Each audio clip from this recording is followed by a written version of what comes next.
sa mga pamilya, sa pamilya nila dahil namatay at nadamay sila sa akin. Uulitin ko, sila ay inosente at matitinong pulis. Ako din po ay inosente.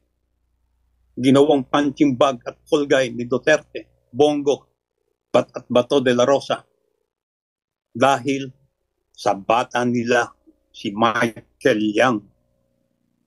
Humihingi din ako ng pasensya sa aking mga tauhan na naipit din sa pangyayaring ito. Sorry kung naipit kayo sa serbisyo ninyo. Meron po akong timeline para ipe-present mamaya. At ako din po ay handang sumagot sa inyong mga katanungan. Pwede ko na pong i-present yung aking timeline. O sige, medyo mahaba yung inyong opening remarks. Na binitawan nyo. Kami ho dito sa committee ay gusto lamang namin malaman yung katotohanan dito sa iniimbestigahan nating Shabu, na kung saan maaring merong link yung a certain Mr. Michael Yang. At hopefully, yung inyong mga sinabi kanina ay meron ho kayong mga ebidensya na maaring ma-share sa committee ito para mapatunayan po natin na ang inyong binitawan mga seryosong mga aligasyon ay kaya pong panindigan. So we will now give you time to make your presentation, and pagkatapos po niyan ay kami po ay magtatanong sa inyo. Yes, you may proceed. Opo, handa po.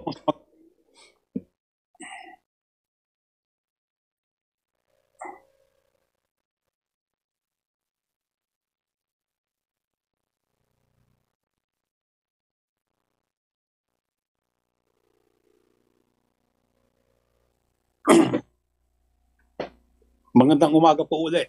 Ito po yung aking timeline. Sisimulan ko po ito dun sa December 31, 2004 kung saan ni-raid namin yung Shabu Laboratory sa Davao, sa Domoy. Nung panahon na yon, ang identified lang namin ay si Alan C. Kasi siya yung lagi nagpupunta sa laboratory.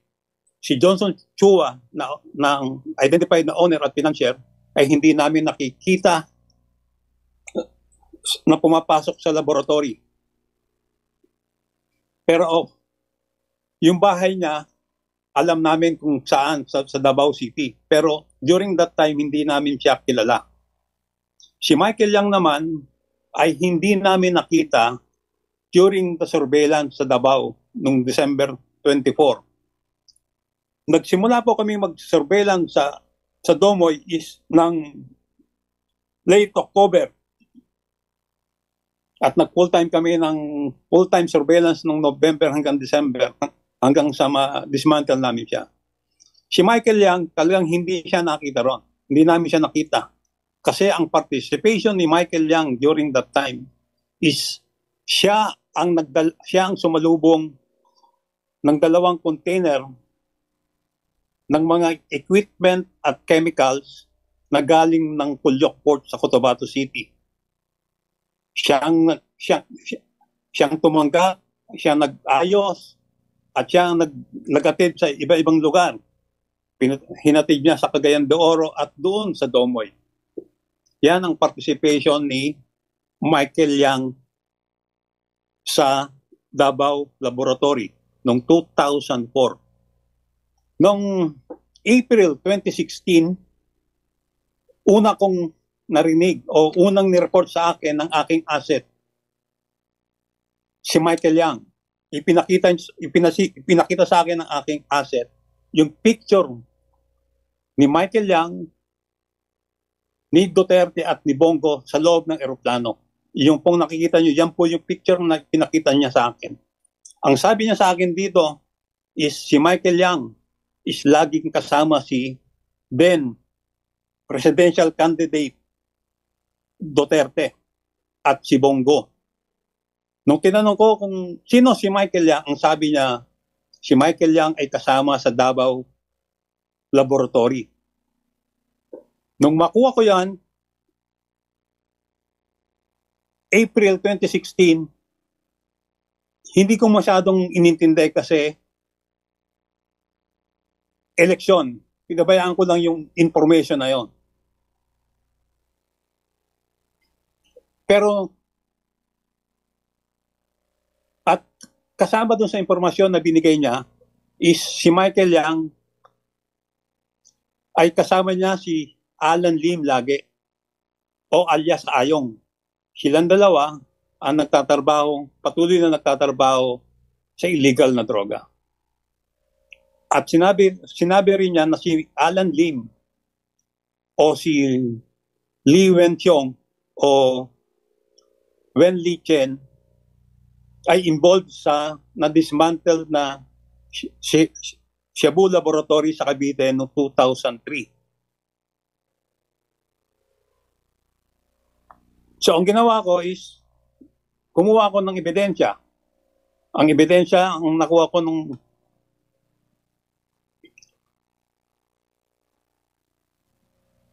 noong November 2016, meron alam na ni Chief De La Rosa during that time na si Michael Yang at Alan Lim ay may involvement sa droga. At ang sabi niya noon is imbestigahan mabuti, kumuha ng ebidensya. So, naghanap na kami ng ebidensya, nakuha namin ang court record ni Alan Lim o Wen Li Chen sa Cavite RTC. Ito yung desisyon ng kanyang kaso sa Cavite RTC.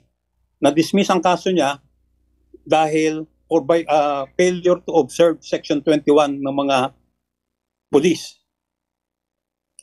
At ang presiding judge during that time ay yung NBI director ngayon na si Judge Jaime Santiago. At during sa validation na ginawa ko, inutusan ko si Captain Perote na maghanap ng tao na pwede pang mag-validate doon sa impormasyon na binigay sa amin ng asset. So, noong August 10 to 12, bumiyahe kami ni Captain Lito Perote sa Davao City at kinausap namin nung isang informante para matanong kung anong involvement ni Michael Yang sa Davao raid. Nakausap namin siya, pinakitahan namin siya ng mga pictures ng iba-ibang litrato ng Chinese at during nung nire-review niya yung mga pictures, itinuro niya, isa sa mga itinuro niya ay si Michael Yang. Pero ang sabi niya, Sir, yan si Dragon. Sabi ko, bakit Dragon ang tawag mo? Sir, may tattoo yan sa likod na Dragon.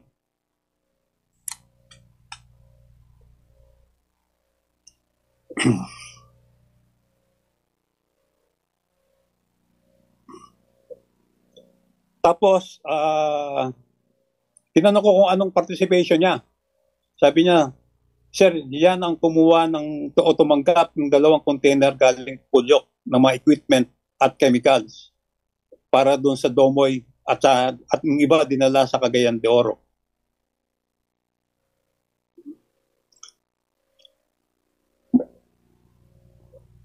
Sa huli, sinabihan namin yung informant na yon na patuloy na maghanap pa ng impormasyon tungkol kay Michael Yang. So, bumalik kami ng Maynila. Pagbalik namin sa Maynila, by September tumawag yung asset sa amin o tinawagan nila dito yung asset namin para tanungin kung ano yung na-discover niya. Ang sabi niya, Sir, si Michael Yang pala ay malapit kay Presidente Duterte Bongo. Nakakatakot naman yata itong pinagagawa ninyo. Sabi ko, huwag kang matakot, hindi makita susunugin. So talagang na-confirm na si Michael lang ay talagang malapit kay Presidente at kay Bongo. So gumawa na ako ng report. Ibinigay ko ang report ko noong September 2017 sa director ng Drug Enforcement Group para ibigay kay Chief PNP De La Rosa. Pero ito yung panahon ng Marawi siege. Hindi niya naibigay at siya ay na-relieve at ginawa siyang regional director ng ARM, ng BARD. So, ibinalik sa akin yung report. Hinawakan ko lang.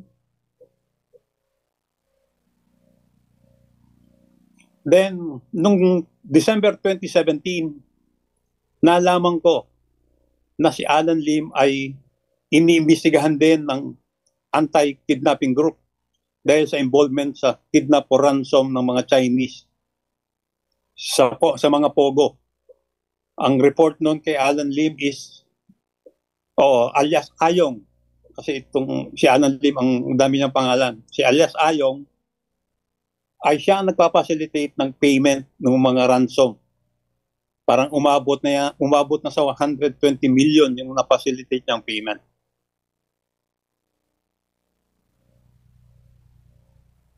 At nung mga second week ng December, nag-report ako, kinausap ko si General Cascolan at inireport ko sa kanya about yung aking report. Kasi sinabi ko sa kanya, mukhang hindi naman totoo yung war on drugs. Sabi niya, bakit? Sir, mayroong drug personality na malapit kay Presidente. So, sinabi ko sa kanya na meron akong report at kinuha yung report ko. Ibinigay ko sa kanya the following day. Then, nung mga bago mag-Christmas, nalaman ni General Bato de la Rosa na meron akong report about Alan Lim. Ipinakuha niya yung report kay General Cascolan.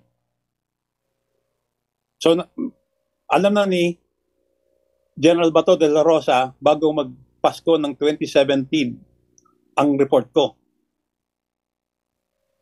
Pero wala akong nalaman o wala siyang official na ginawa.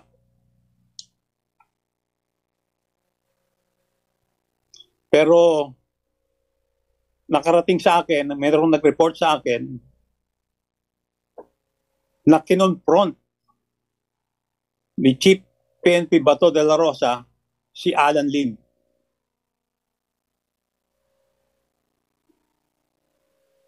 At umamin si Alan Lim sa kanya na siya yung nasa report ko. Siya yung involved sa Cavite Laboratory noong 2003. Nung makatapos niyang kausapin si Alan Lim, ay hinabol siya ni Michael Yang para kausapin tungkol kay Alan Lim na mayroong bit-bit na bag na punong-puno ng pera.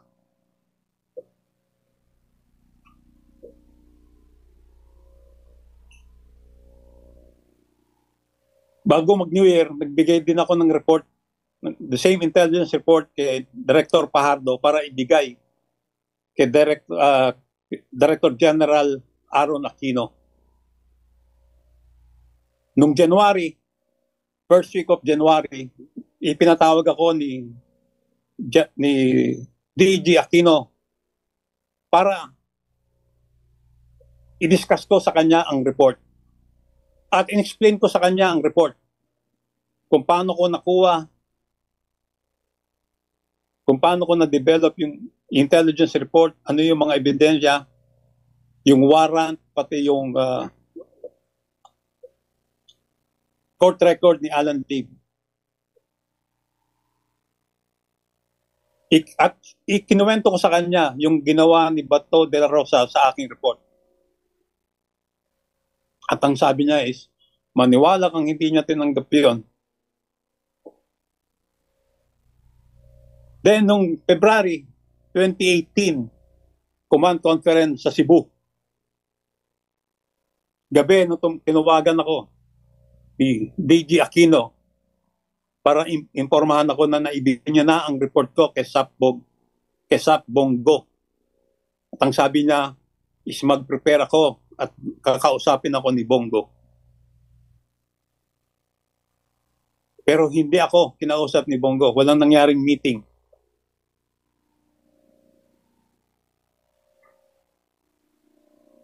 Nung walang nangyayari, dun sa intelligence report, kinausap ko nung February si Senior Superintendent Vic Danao at alam kong malapit siya kay Presidente na baka pwede siyang magpakita kay Presidente.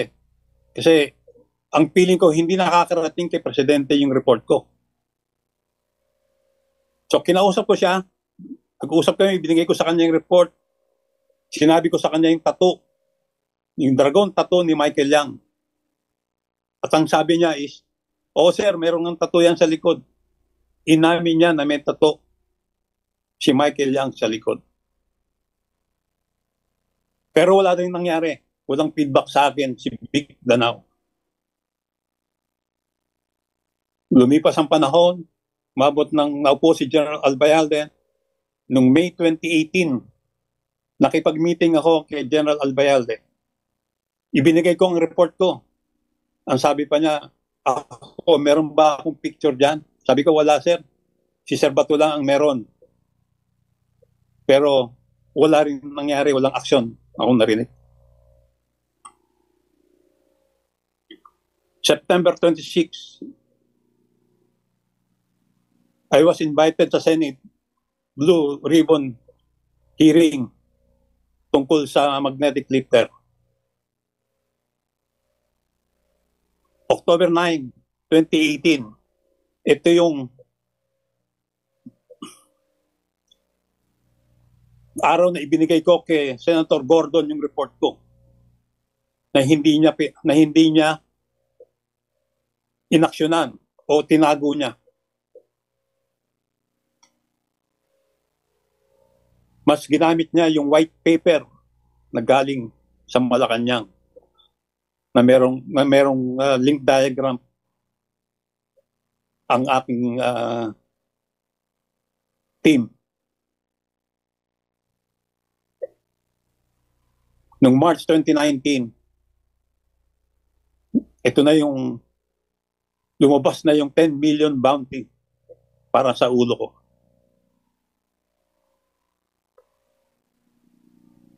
Yan po yung timeline ng aking report. Ngayon po, ibibigay ko naman sa inyo yung anong ginawa nila sa aking report. Una, si Presidente Duterte. Si Presidente Duterte ang unang naglabas ng pangalan ni Michael Yang noong October 4, 2018 sa isang dinner sa mga opisyalis ng PMAAA. At ang sabi pa niya rito, si Michael Yang daw ay isa lang drug addict. At tinakot pa niya ako dito eh. Sabi niya, binabantayan daw ako ng China. Bakit kaya niya alam? Pinayagan kaya niya?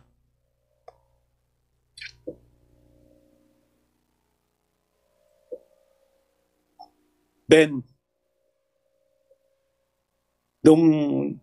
meron siyang okasyon sa South Cotabato. Dito talagang diniretso niya lang ang militar. Bakit daw buhay pa ako? At kung ano-ano pang sinabi na ni Duterte sa akin dito. Nagbigay daw ako ng 1,000 AK-47 sa NPA. Puro kasi nungalingan.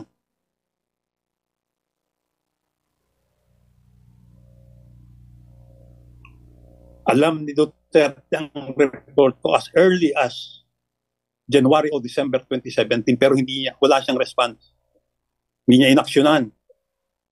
At nung mabalitaan nilang lalabas ang report sa Senate hearing, siniraan nila ako.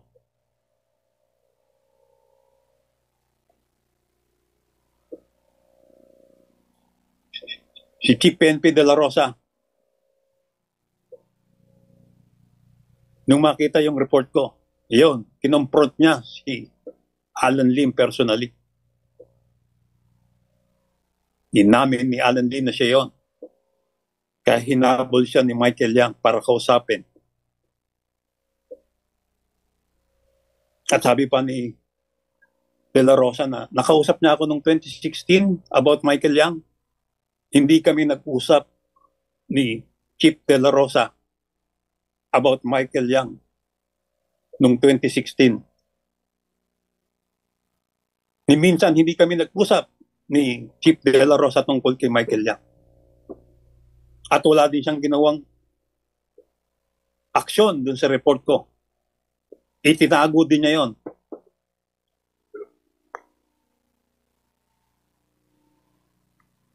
Si Aquino naman, Director General Aaron Aquino, inamin niya na natanggap niya yung report ko.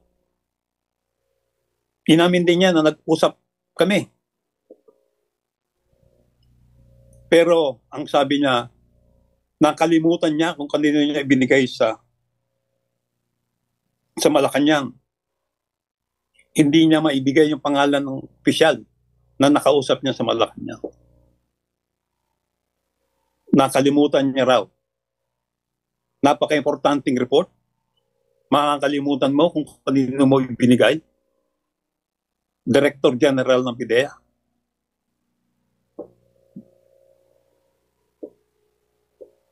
Pero nung huli, inamin din niya na inigay niya ang case. Kay Bongo ang report ko. Si Bongo naman, ang ginawa niya, nagpagawa siya ng white paper laban sa amin. At ang suspecha ng grupo namin, si Colonel Ferdinand Marcelino ang gumawa ng white paper. Naglabas ng white paper na walang pirma.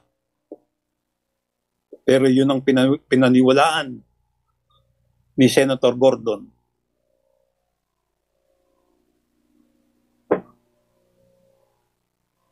Si General Albayalde, ano ang ginawa niya? Dininay niya na nagkita kami. Yun ang ano niya. Dininay niya. Nung ipakita yung picture sa kanya, umamin din siya. He claims he cannot remember. Pero ayan ang ebidensya, yung litrato. At pinagbintangan niya pa ako na ako na-involve ako sa pagkamatay ng Koreanong si Joe Ikbyo. Pati yung smuggle ng AK-47 ibinintang sa akin. At sinasabi pa niya, bakit hindi ko pa inaksyonan? Meron ka ng report, di mo pa inaksyonan. Inaksyonan ko yung report sa akin, yung information, na-validate ko. Gumawa ako ng report, ibinigay ko sa inyo. Bato de la Rosa, Aaron Aquino, at sa iyo, General Albayalde. Pero wala kayong ginawa. At gusto nyo pang itanggi. Si Wilkins Villanueva, classmate ko ito. Kasama ko nag-operate sa Davao.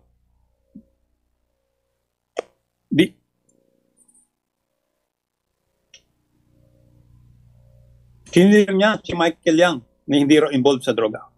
At si Alan Lim, nung talk to the people ni Duterte. Sabi niya, nung investigation, nung 2004, sa Davao, walang Michael Yang. Talagang walang Michael Yang. Kasi ang investigation, surveillance, nag-start ng October, November, hanggang December. Ang participation ni Michael Yang sa Davao is yung tumanggap, siya ang nag-receive ng 2 container ng chemicals at equipment noong August. So talagang hindi namin siya makikita. At nalaman ko lang ang pangalan ni Michael Yang is noong April 2016. Si Alan Lim naman, sabi niya, hindi din involved sa illegal drug. At meron daw binigay na certification ng BI. Talagang walang Alan Lim. Kasi ang tunay na pangalan, ang ginamit ni Alan Lim sa Cavite ay Wen Lei Chen. Hindi talagang magtutugma. Tapos, naging expert siya sa photo analysis. Sinabi niya yung picture ng mugshot ni Alan Lim noong 2003 at yung present ng 2016 ay malayo daw dahil lang sa ilong. Hindi sila nag-usap ni Chief Bato de la Rosa kasi si Chief de la Rosa nakausap niya si Michael Lim. Talagang pinagkaisahan nila ako.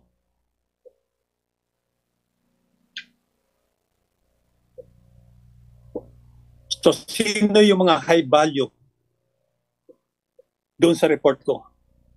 Si Michael Yang, si Li Wenxiong, Alan Lim, Wen Lei Chen, Ayong, si Johnson Chua. Siya yung may-ari. Meron siyang warrant, standing warrant. Dalawang standing warrant.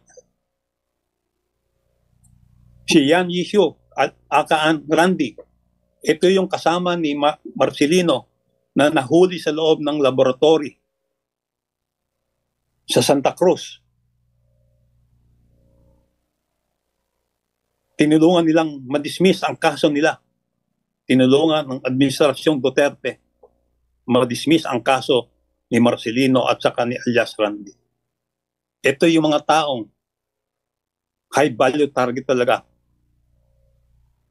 Pero wala silang ginawa.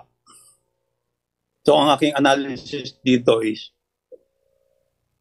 President Rodrigo Roa Duterte, si Bongo, Bato de la Rosa, Oscar Albayalde, Aaron Aquino, Wilkins Villanueva, pinotat, binibigyan nila ng proteksyon si Michael Yang at si Johnson Chua at Alan C. 2004 pa lang, protected na pala itong sila Michael Yang at si Johnson Chua. Hindi malayo nakilala rin ni Presidente Duterte at Bongo itong si Johnson Chua at si Alan C. At ngayong 2016 at hanggang ngayon, ang partner ngayon ni Michael Yang ay si Alan Lim o si Li Wenxiong na involved doon sa drug bust sa Cavite. Inimbestigahan ng AKG. At ngayon, lumalabas na involved sa droga, sa pogo at parmali. Ito yung mga taong pinotektahan nila. Ngayon po, magbibigay po ako ng aking obserbasyon at assessment dun sa war on drugs. Kasi ang war on drugs is a cover-up. Yung Command Memorandum Circular number 16 o double barrel. Ang pinakaano lang niya, ito yung pinaka-mission, intent ng double barrel. The PNP intends to equally address illegal drug problems in the barangays and at the same time pursue the neutralization. Dito pa lang malina eh. Dapat dito prosecution of illegal drug personalities as well as the backbone of illegal drug network operating in the country. Ang purpose talaga is to address street level addicts, neutralization, again, neutralization of illegal drug personalities. Dapat yan prosecution kasi ang pulis ay may sinusunod na escalation use of force. Talaga ang intent, kumbaga is sa lingwahe ng mga uniform service, ang commander intent ng circular double barrel is neutralization, patayin. So ang Pilipinas ng panahon ni Duterte, Ang Duterte drug list ay polluted with discrepancy, unverified accusation at built on unvalidated sources. Hindi po ako kasama sa listahan ng Duterte drug list. Wala kami sa listahan ng Duterte drug list. Kami nila Perote, ni Pajardo at ni Liwanag at ang ibang kasamahan ko pa.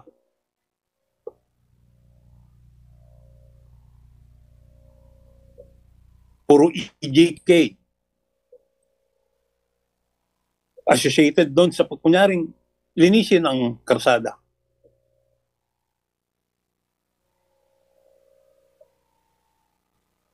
Questionable charges on anyone that speak out against the system. Ako yung pinaka-example dito. Hindi lang ako, marami. Questionable operations.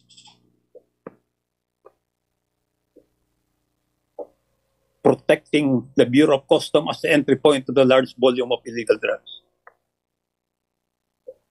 Kung matatandaan nyo yung floating cocaine in the Philippines waters ng 2019, sabi ni Director General Aquino at that time, yung floating cocaine daw ay decoy o diversionary tactics to mislead the authorities. Sinasabi ng ayaw na raw gamitin ng sindikato ang Bureau of Customs kasi may higpit na raw sa mga ports natin. Pero ang sabi ng Australian Federal Police, yung floating cocaine recovered was said to be a part of the shipment that was thrown out to the sea by the drug syndicate to avoid the apprehension of Australian police. Pangalawa, seizure sa Cavite, sa Alabang at Cavite. February 2019, 2 billion worth shabu sa Cavite. March 19, 2019, 1.1 billion worth of shabu sa Alabang. Both, ang sabi ni DG Aquino, ships side smuggling ng Golden Triangle Syndicate. Ang bilis ng kanyang assessment. Pero nung March 23, 2019, Bureau Customs still intercepted and seized 1.8 billion worth of shabu based from the information shared by the Vietnam authorities. Talagang tinatago nila, pinoprotektahan nila ang Bureau of Customs. Ito ang pinakamaganda example. May 29, PIDEA and BOC conducted a fabricated control delivery. Ito yung abandon na tapioca. May nanalong bidder. Abandon shipment of tapioca. Pina-auction ng BOC. May nanalong bidder. Nilabas ng bidder yung shipment. Sabi ng custom at PIDEA, cleared. Walang droga. Pagdating sa bodega, merong lamang droga. Ni-report ng winning bidder ang ginawa ng BOC at PIDEA, kinasuhan yung winning bidder. Pero nagsumbong siguro ang winning bidder kay Senator Lacson kasi meron siyang privileged speech. Ang sabi niya, there was no such operation. It was just a dishonest act to hide the fact that another shipment of illegal drugs passed through Bureau of Customs. Specifically, the BOC held an auction on abandoned tapioca shipment that it was later discovered by winning bidder to have illegal drugs and reported it. Ang galing talaga ng PIDEA at Customs. Second example, lack of action to investigate information about the high-value targets. Ito po yung aking report.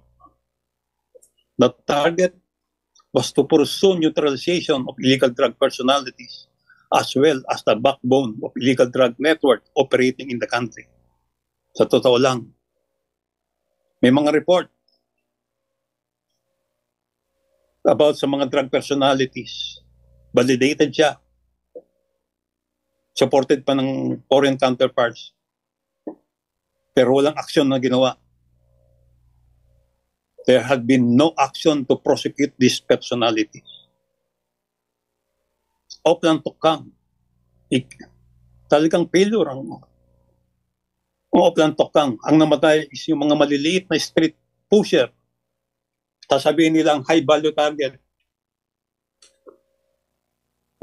Pero mga street pusher, ang nahuhuli. BOC is an open gate to illegal drug shipment. Syndicates are growing business and are protected. So, therefore, Rodrigo Roa Duterte, Bongo, Bato de la Rosa are protecting and are integral to the security of the illegal drug network operating in the country. They allow the entry of large volume of illegal drugs through our ports and supported the syndicates by defending them, targeting those that goes against them and play dumb to true justice.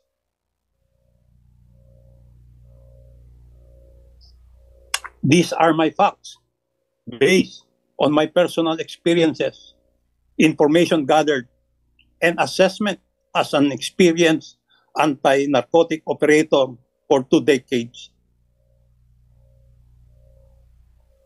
To the long gray line. Alam kong gusto nyong i-challenge ako. Ang sagot ko sa inyo, all right, sir. Maraming salamat po, Mr. Chairman. Okay, salamat Colonel, no. At this juncture, we will ask the members to ask or propound questions to Colonel Acerto. But before we entertain the members, let me just make a clarification, Colonel. Meron lang po ako yung tatanong, no. Kayo po ba ay ever since ay operative na ng Drug Enforcement Group ng PNP? Nagsimula po ako nung sa EDSOT 2003. In creation ng start po ng creation ng EDSOT, nandun na po ako.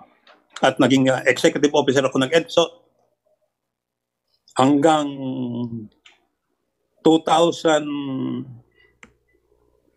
o 12. Pero kahit po wala na ako sa EDSOT Santras, ay tumutulong sa anti-illegal drug operation ng PNP. At patuloy din po kung kinakausap ng counterpart kung meron silang mga impormasyon o meron silang itatanong. Hindi po naputol ang aking tulong sa o gawa ng aking tungkulin, lalo na sa kampanya sa illegal drug. Okay. Sabi niyo po sa inyong kwento na since 2016, naririnig niyo na yung pangalang Michael Yang. Tama po ba yan? Opo. At, First time ko po narinig ang pangalang Michael Yang noong April 2016. So, 2016 of April, meron na ho kayong impormasyon tungkol sa alleged involvement sa drugs nitong Mr. Michael Yang na ito? Opo. Paano po nyo nakuha yung impormasyon? Paano nyo po na-gather? Binalidate nyo ho ba yung impormasyon? Opo. Nung matanggap ko po yung report ng April 2016 election, nagsimula na po ako mag-validate, magtanong-tanong, kumuha ng impormasyon. At ang sabi kasi nung asset is kasama siya doon sa operation ng Domoy noong 2004. Okay. So, sinek namin yung record namin together with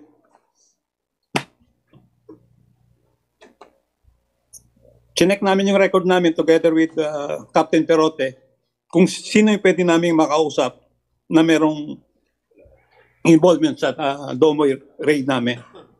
At medyo natagalan lang po kami makakuha ng tao na makakausap. Pero nung August 2017, nakakuha po si Lito ng tao. At yun po ay kinausap namin nung August 10 to 12 sa Davao City. Okay, so yung sinasabi niyong nakausap na tao ni Captain Perote, yan ho yung sinasabi niyong confidential asset. Opo. So, pag sinabi ho bang asset, for the benefit of those who are not privy dun sa asset na term, yung asset ho ba informer? Opo, informant. Okay, sige po. Confidential informant po. Sige, so siya yung confidential asset na sinasabi nyo? Opo. Are you Siya po at ang nag-confirm are you sa unang information ng informant. So sa kanya ho nang galing yung impormasyon na nakalap ninyo na meron pong Michael Yang na involved po sa droga. Ang una pong nagsabi sa akin noon is yung nung April 2016, yung informant number 1, para po malinaw. Informant number 1, sinabi lang si Michael Yang involved sa Davao at laging kasama ni Presidente noong 2016 campaign. Nung August 10 to 12, informant number 2, kinonfirm niya na si Michael Yang ay kasama sa operation sa Davao Lab. At siya rin ang nagsabi na merong itong tattoo sa likod ng dragon. Mm-hmm. Yung hubang mga informant na ito, buhay pa? Sa inyong palagay? Sana po. So wala ho kayong idea? Kaya lang po, simula po nung magtaga ako dahil sa pananakot ni Duterte, wala na po akong nakausap dito sa Pilipinas. Yun ho bang confidential asset number 1 na nagbigay sa inyo ng information about Michael Yang, parehas rin ho ba ng impormasyon na nakuha nyo kay informant number 2? Ano ho bang pangalan nito if you are at liberty to disclose this? Kahit alias lang ho. Alam niyo, mahirap pong i-disclose yung identity ng informant at baka po mawala na po ng tiwala yung mga gustong tumulong sa ating sibilyan. Naintindihan ko po yun. Pero ang informant number 1, ang sabi niya is si Michael Yang is laging kasama ni then candidate Rodrigo Duterte at ni Bongo. At ang sabi niya is kasama rin yan sa Davao 2004 laboratory. So dahil kami nagtrabaho sa Davao, meron kami information sa Davao. So nireview namin yung aming records, tinignan namin kung sino yung pwedeng makausap doon. At nga nung August, may nakausap si Captain Perote. Kaya nagpunta kami ng Davao ni Captain Perote para kausapin yung informant number 2. Mm-hmm. Okay. Ang sinabi naman ng informant number 2 is in-identify niya si Michael Yang. Pero hindi niya sinabing pangalan na Michael Yang. Ang sabi niya, itinuro niya dun sa Rock Gallery, Sariaan si Dragon. Sabi ko, bakit Dragon? Sir, may tattoo kasing Dragon yan eh. Paano mo naman nalaman? Nakita ko sir eh. Yun ang tawag sa kanya, Dragon. O anong involvement niya doon sa laboratory sa Domoy? Sir, siya yung tumanggap ng 2 container van at siyang nag-ayos. Yung iba, dinala sa Domoy, yung iba, dinala sa Cagayan de Oro. Pwede ho bang malaman kung alam nyo kung ano yung relasyon nung inyong confidential informant dito kay Michael Yang? Siya ba ay amo ba niya si Michael Yang? Siya ba ay trabahante doon sa sinasabing laboratorio? Ano, pwede ho bang mabigyan nyo kami ng idea?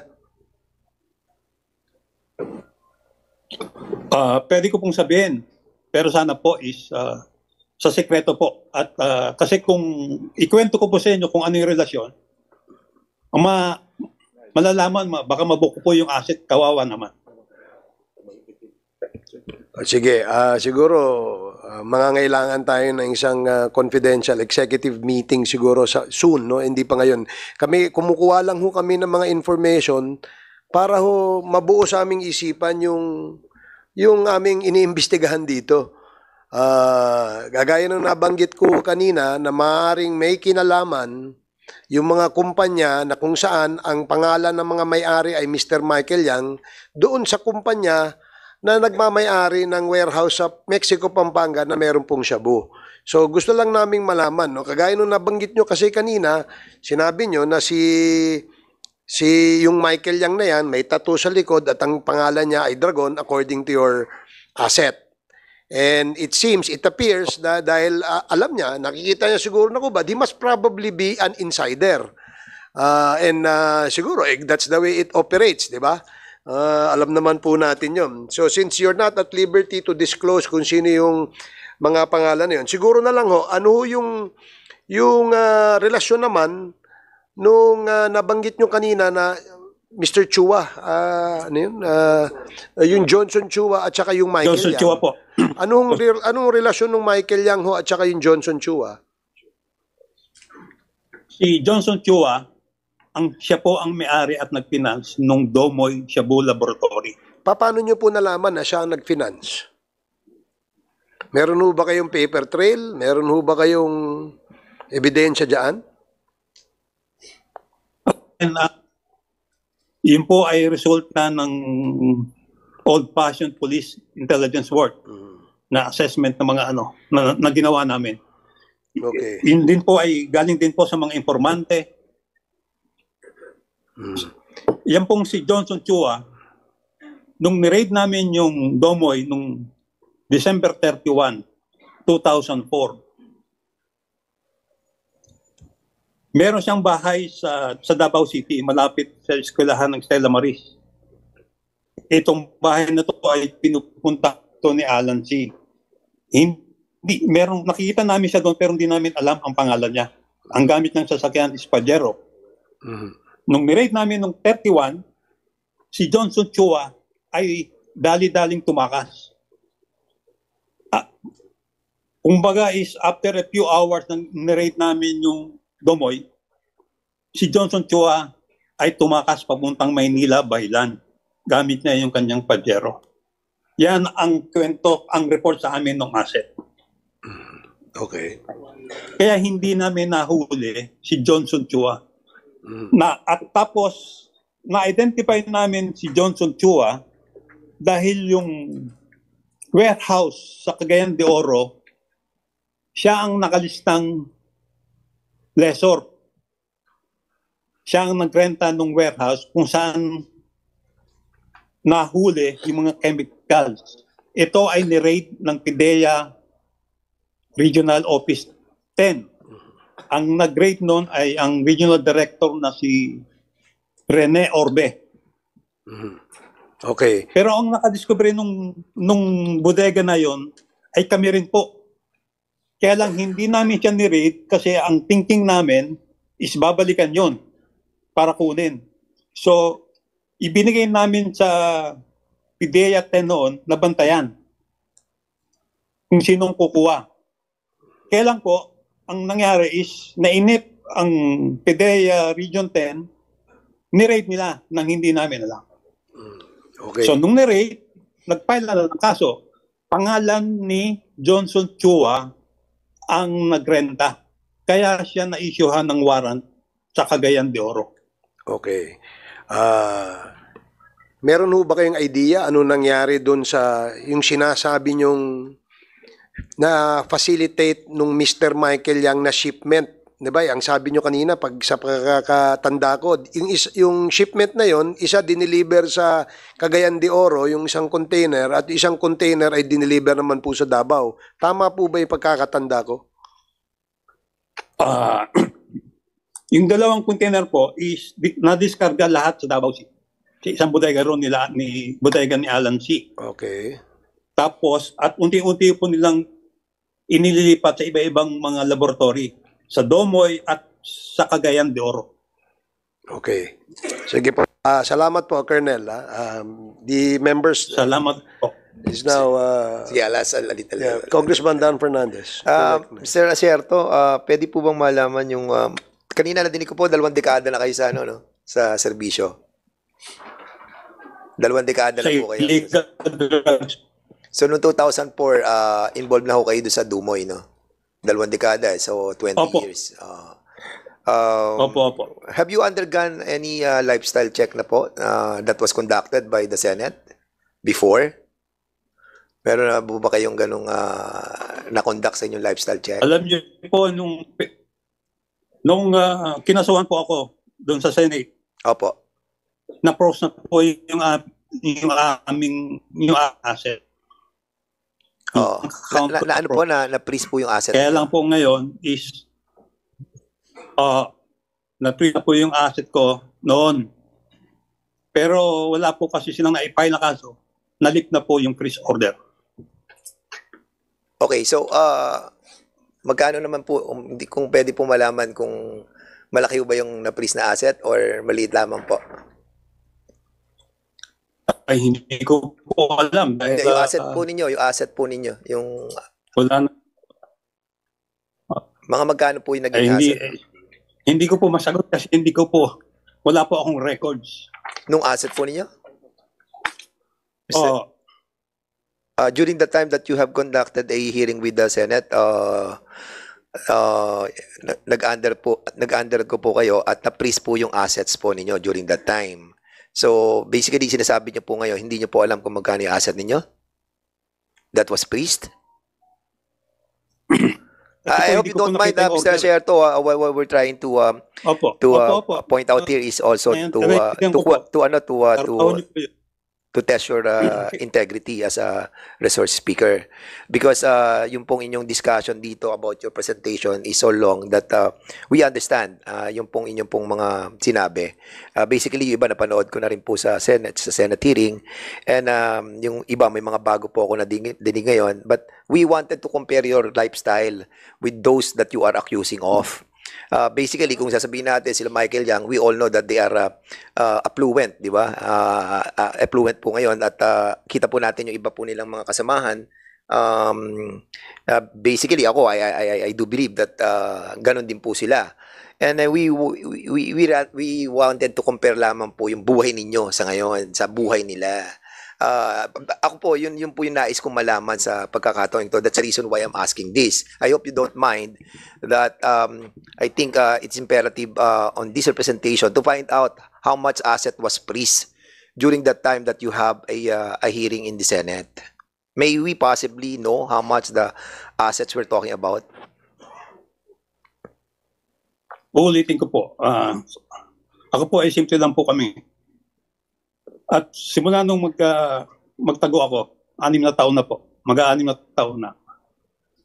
Wala po akong nakausap. Hindi ko po nakita yung complaint na pinail sa akin. Hindi ko rin nakita yung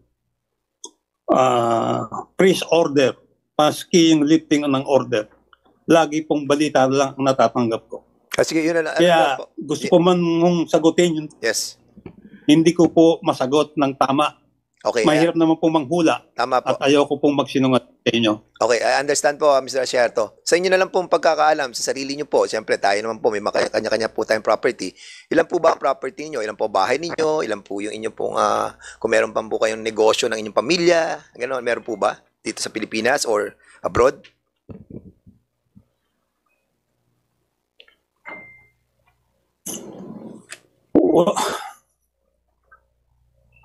Uulitin ko po, simple lang po kami. So wala naman po kayo masyadong properties. Ilan pong bahay ninyo? Ilan po ang sasakyan ninyo? Nasa abroad po ba kayo ngayon, Mr. Asyata? Ay, for security reason po. Pasensya na. Hindi, naiintindihan po Ako namin. po ay pinapapatay ni Duterte. No, we understand that, Mr. Asyata. Para naman pong Ako really, I really understand that. But anyway, sige po, what I really wanted is really just like to compare your life with those people you are accusing of. Siguro, kung masasabi nyo sa amin, mas maganda po sana kasi basically,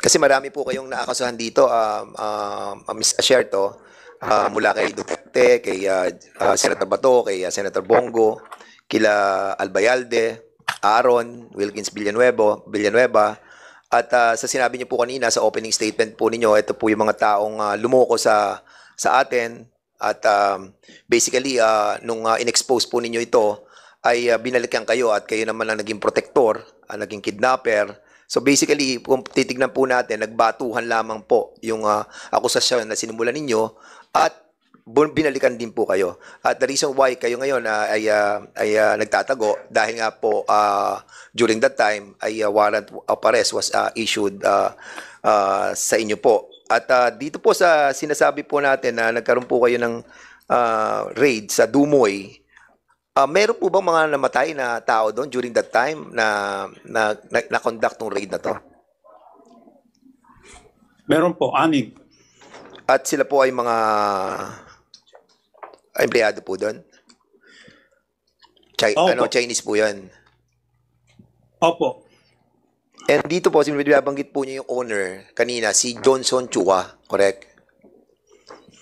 Opo. Mr. Chair, kasi yung Johnson Chua, ngayon ko lang po nadinig yung pangalan na yun. Is he still around? Can we invite this person to appear on this hearing? Because kung titingnan ko yung mga pangalan dito, mga usual na po yung nakikita ko, Mr. Asyerto. Pero itong Johnson Chua na sinasabi niyong owner, pinanser, noong sa Dumoy raid, basically, parang bago po sa akin to. So, I believe that we need to invite this person considering that other personality that were being mentioned by Mr. Asyerto were already summoned by this committee.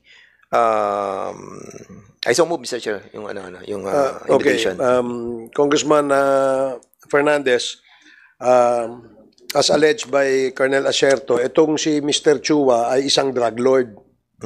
So, dahil siya po ay isang drug lord, at wala ho siya dito ngayon sa ating bansa, napakahirap pong imbitahin ito. And